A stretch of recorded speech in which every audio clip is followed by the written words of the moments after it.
ఎప్పుడూ కూడా గొప్పతనం తెలుసుకున్న వాడి ప్రవర్తన వేరుగా ఉంటుంది, గొప్పతనం తెలియని వాడి ప్రవర్తన వేరుగా ఉంటుంది. ఈ వీళ్ళేమో మేము గొప్పవాళ్ళమని చెప్పుకోరు, ఇదొక సమస్య. అసలు చెప్పరండి. నాకు వారిని చూసినా వీరిని చూసినా ఏకాంతమాశ్రిత్య హనుమాన్ ధ్యానమాశ్రిత అన్నట్టుగా హనుమంతుడు ఎలాగైతే ఎగరడానికి ముందు ప్రశాంతంగా కూర్చున్నాడో ఏమీ తెలియని వాళ్ళలాగా అలా కనబడుతూ ఉంటారు నాకు కన్నులకు.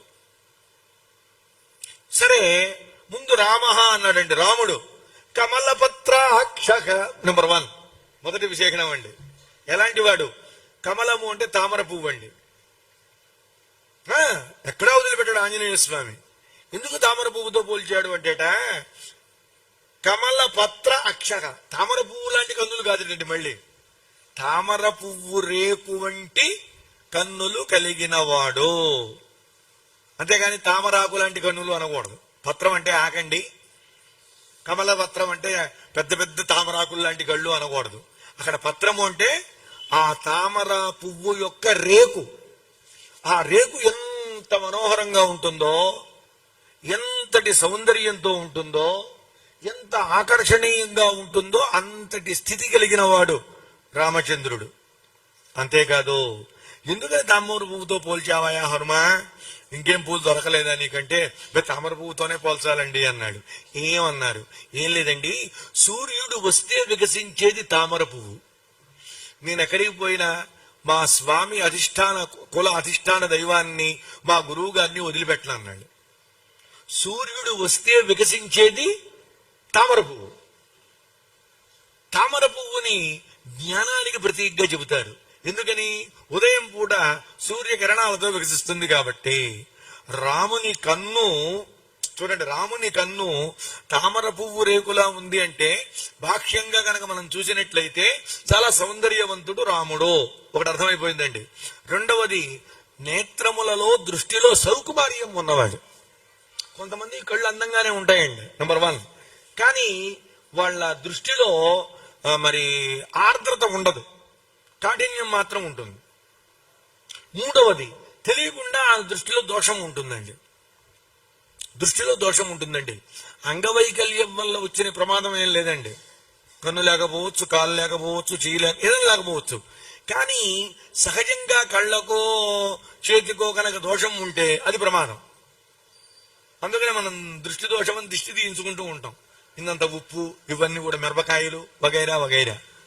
అలా వాడు చూసిన అన్న అయిపోయి ఇంకేం లేదండి. మనం సుష్టిగా భోజనం చేస్తున్నాం అనుకోండి, అందుకని పెద్దవాళ్ళు పెట్టరండి. నలుగురిలో కూర్చుంటే తర్వాత తినచ్చు, కొంచెం తిను అంటారు. బాగా ఇంత కలిపి, నాకట్ట కుదరదే అమ్మా, ఏది 4 అబకలు పెట్టు అని చెప్పి 3-4 గరిటెలు పప్పు వేయించుకుని ఆకంతా కలిపి అంత నెయ్యి వేసి ఇలా తిప్పి కలుపుకొని తింటూ ఉంటే తాళఫల ప్రమాణంలో అన్నాడు అనుకోండి, వాడు మర్నాడు వీడు తాటి పండు కాదు కదా, కనీసం చిన్న జామ పిందంత అన్నం కూడా తినండి, అయిపోతుంది. అలాగే ఒక చూపు చూస్తే ఆ చూపులో దోషం ఉంది. కళ్ళు బానే ఉన్నాయి, చూపులో దోషం ఉంది. ఒకడు వేలు పెడతాడు, చేయి పెడతాడు, ఆ పని పోయిందా. ఒకడు చేస్తాడు, కలిసి వస్తుంది. అందువల్ల రామచంద్రమూర్తి చూపు ఎలాంటిది అని అంటే కేవలం ఆకర్షణీయమైందే కాదండి, ఆర్ద్రతతో కూడిందండి. ఎలా ఆర్ద్రతతో కూడింది? మంచు కురిసేటప్పుడు తామర పువ్వు రేకు మీద పడితే ఆ రేకు ఎలా ఉంటుందో ఈ సమస్తమైనటువంటి ప్రాణులను చూసినప్పుడు రామచంద్రుని యొక్క నేత్రములు అలా ఉంటాయిటండి. అబ్బా, ఎవరినైనా సరేనండి. అందుకని పక్కనే అంటున్నాడు, తామర పువ్వు రేకులు లాంటి కళ్ళు కలవాడమ్మా రాముడు అని. ఈ తర్వాత మాట చూడండి ఎంత గొప్పగా ఉందో. సర్వసత్వ మనోహరః, అది రాముడంటే. అని చెప్పచ్చు, మానవుల వరకు ఆనందాన్ని కలిగించేవాడు అని చెప్పచ్చు. చెప్పడు. సర్వ సత్వ మనోహర, సమస్తమైనటువంటి ప్రాణుల యొక్క మనస్సుని కూడా హరించేవాట రామచంద్రుడు. రాముణ్ణి ఒక్కసారి చూడని తప్పు తప్ప చూస్తే చాలండి, ఎవరి మనస్సైనా హరించబడుతుంది. అసలు ఈ గోపికలందరూ ఎవరండి అన్నారండి. ఈ గోపికలంతా ఎవరండి అన్నారు.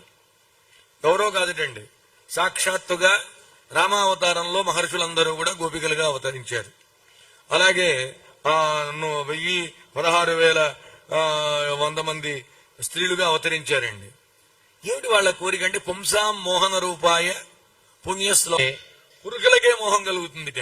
రామా నిన్ను చూస్తూ ఉంటే మాకు మోహం కలిగిందయ్యా అంటే నమస్కారం పెట్టి మీ కోరిక తర్వాత తీరుతుంది లేండి అన్నాడు. తర్వాత అంటే అర్థం ఏమిటి? నెక్స్ట్ అవతారంలో వాళ్ళందరూ వచ్చారండి. ఒకటి జరిగింది అంటే కృష్ణావతారంలో దానికి మూలం ఎక్కడో ఉంటుంది. ఎట్టా పడితే అట్టా కృష్ణుడి మీద నోరు పారేసుకోకూడదండి.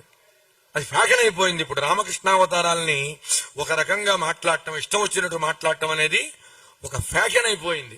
చాలా తప్పండి. చెప్పా కదా, రాముణ్ణి నువ్వు మాట్లాడాలి అంటే రాముని అందరినీ హరిస్తాడు కాబట్టే నన్ను కూడా హరించాడు. ఎందుకని హరించాడు? నేను వానరుణ్ణి, ఆయన నరుడు. యాగం చేయించి పుత్రకామేష్టి యాగం చేశాడు. చేసింది ఆయన, పక్కన కూర్చున్నాడు దశరథుడు. వాడిని ఎవరూ ఏమీ చేయలేరు. సమస్తమైనటువంటి ప్రకృతి వాడికి భయపడి ఉంటుంది. దేవదానవ యక్ష గంధర్వ కిన్నర కింపురుషాదులు సైతం, దిక్పాలకులు సైతం గడగడ వణికిపోతారు. ఇక వీడికి దిగులు లేదు. పరామర్శ స్కానింగ్ తీయించుకోండి.